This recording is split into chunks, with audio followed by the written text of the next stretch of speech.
Bersamamu dan bersama rohmu. Inilah Injil Yesus Kristus menurut Lukas.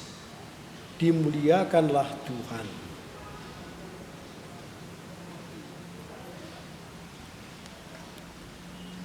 Dan kepada beberapa orang yang menganggap dirinya benar dan memandang rendah semua orang lain, Yesus mengatakan perumpamaan ini. Ada dua orang pergi ke bait Allah untuk berdoa. Yang seorang adalah Farisi dan yang lain pemungut cukai. Orang Farisi itu berdiri dan berdoa dalam hatinya begini: Ya Allah, aku mengucap syukur kepadamu karena aku tidak sama seperti semua orang lain. Bukan perampok, bukan orang lalim, bukan pejinah, dan bukan juga seperti pemungut cukai ini. Aku berpuasa 2 kali seminggu. Aku memberikan 1/10 dari segala penghasilanku. Tetapi pemungut cukai itu berdiri jauh-jauh. Bahkan ia tidak berani menengadah ke langit, melainkan ia memukul diri dan berkata, Ya Allah, kasihanilah aku orang berdosa ini. Aku berkata kepadamu, orang ini pulang ke rumahnya sebagai orang yang dibenarkan Allah, dan orang lain itu tidak. Sebab barang siapa meninggikan diri, ia akan direndahkan. Dan barang siapa merendahkan diri, ia akan ditinggikan. Demikianlah Injil Tuhan. Terpujilah Kristus.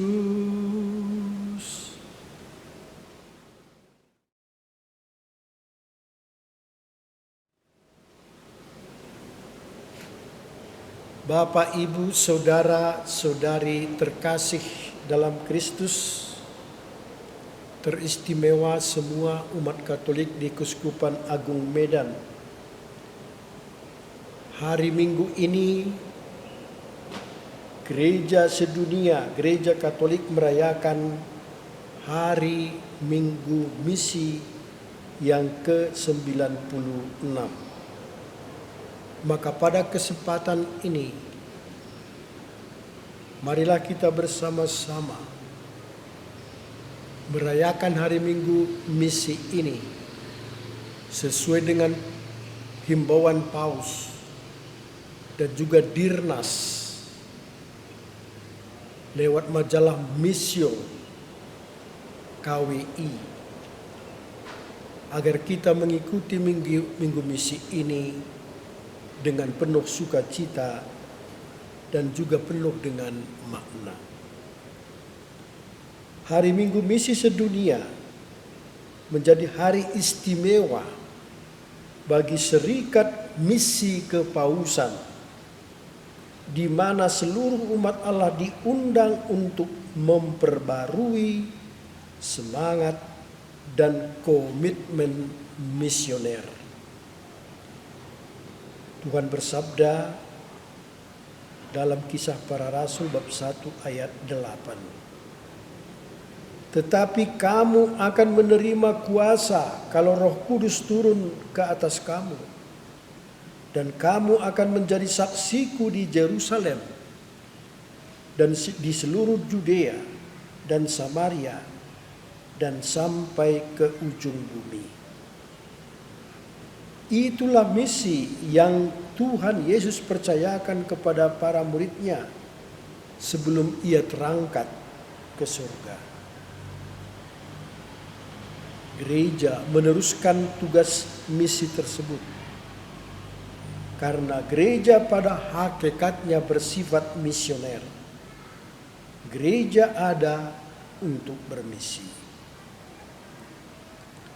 Minggu Misi Sedunia yang ke-96 ini bertemakan, kamu akan menjadi saksi-saksiku.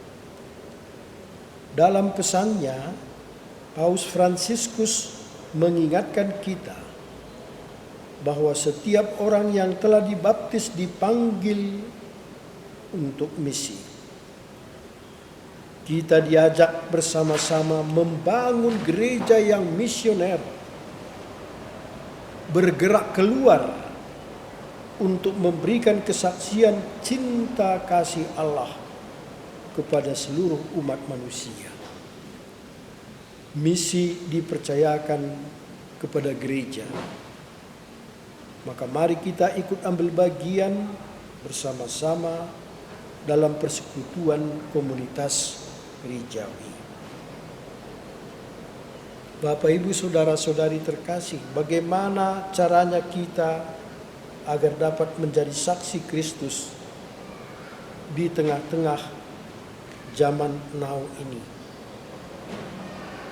Kalau kita melihat sosok pendiri Serikat Kepausan Pengembangan Iman, yaitu Pauline Marie Jerichot, yang baru saja dibeatifikasi pada tanggal 22 Mei 2022, ia telah memberikan kesaksian hidupnya sebagai murid Yesus. Seluruh hidup dan karyanya dipersembahkan untuk kepentingan karya misi gereja dan keselamatan banyak orang.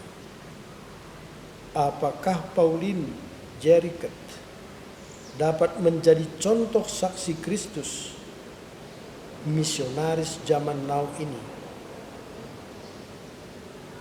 Lalu pertanyaan kita, adakah kaitannya dengan Injil yang kita dengarkan pada hari Minggu biasa yang ke-30 ini?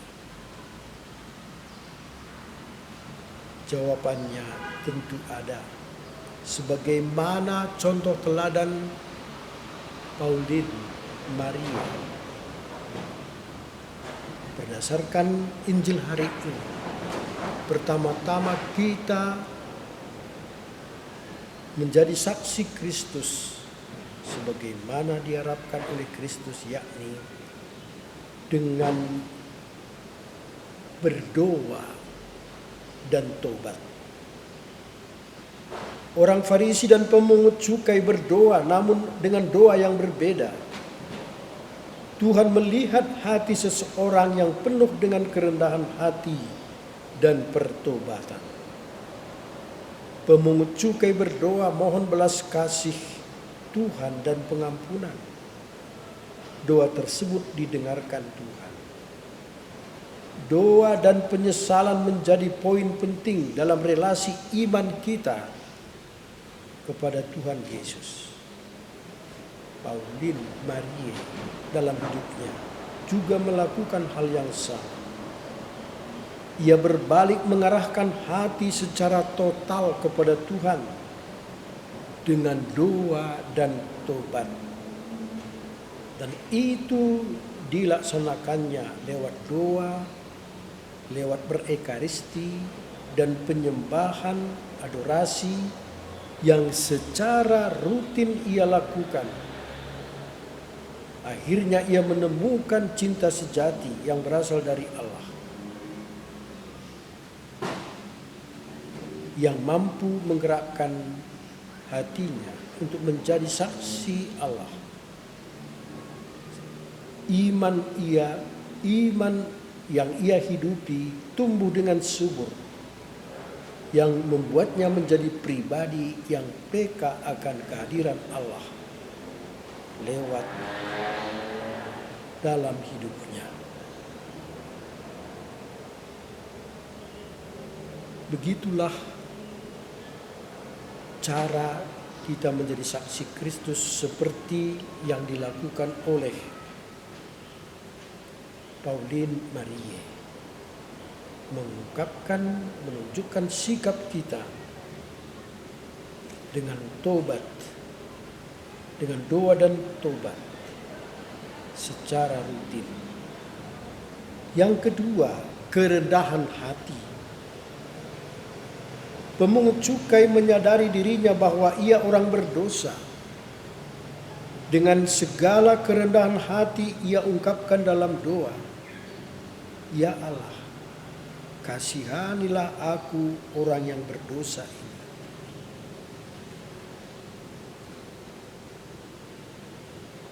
Kerendahan hati menjadi kunci agar Allah dapat masuk ke dalam diri kita untuk berkarya, karena hanya dengan kerendahan hati dan terbuka akan kehendak Allah, kita akan dapat mengenal cinta Allah yang luar biasa. Tuhan leluasa untuk memakai kita sebagai alatnya. Pauline Maria melakukan hal yang sama. Ia semakin merendahkan diri di hadapan Allah melalui doa dan penyembahannya, dan Allah berkarya dalam hidupnya. Yang ketiga, yakni dengan solidaritas dana. Pendiri Serikat Pengembangan Iman, Pauline Maria, mempunyai corak khusus dalam hidupnya. Situasi zaman saat itu menuntut dia untuk peka akan kepentingan gereja, khususnya misi gereja. Dengan segala upaya ia mengusahakan apa yang diminta saudaranya sebagai misionaris mancanegara. yang membutuhkan dana untuk bermisi saat itu. Ia tidak ragu memberikan dana yang ia miliki. Ia melihat kepentingan yang lebih besar bagi gereja. Ia mencintai Tuhan dan gereja yang diwujudkan dengan peduli dan semangat berbagi. Ia mengajak teman-temannya untuk melakukan karya misi yang saat itu memerlukan dana. Ia pun mengajak kita juga supaya kita peduli dan mau berbagi untuk kepentingan karya misi gereja. Bapak, Ibu, Saudara-saudari terkasih, pada hari Minggu misi ini kita semua diundang untuk memperdalam relasi iman kita dengan Allah. Relasi iman kita dengan Allah itu lewat doa, lewat komitmen, dan menyadari akan jati diri kita sebagai misionaris Yesus di zaman now ini. Kerendahan hati menjadi sarana yang optimal untuk menyadarkan jati diri kita di hadapan Allah. Tanpa Allah kita tidak akan mampu dan tidak akan berarti apa-apa. Mari kita belajar untuk semakin mengasihi Allah, peduli kepada sesama, dan menjadi saksi cinta kasih-Nya.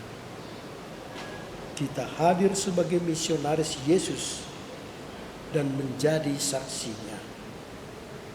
Paus Fransiskus mengajak kita untuk bersyukur atas panggilan misioner, seraya kembali ke akar melalui pertobatan misioner, doa, dan dana. Secara khusus umat Katolik di Keuskupan Agung Medan, sesuai dengan himbauan Paus dan juga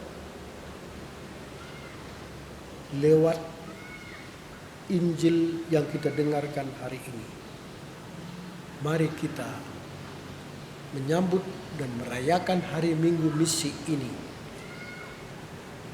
dengan penuh syukur dan sukacita, seraya memohon kepada Tuhan supaya kita juga semua seturut tugas dan tanggung jawab kita lewat baptisan kita, lewat pembaktian diri kita, lewat tugas dan wewenang kita.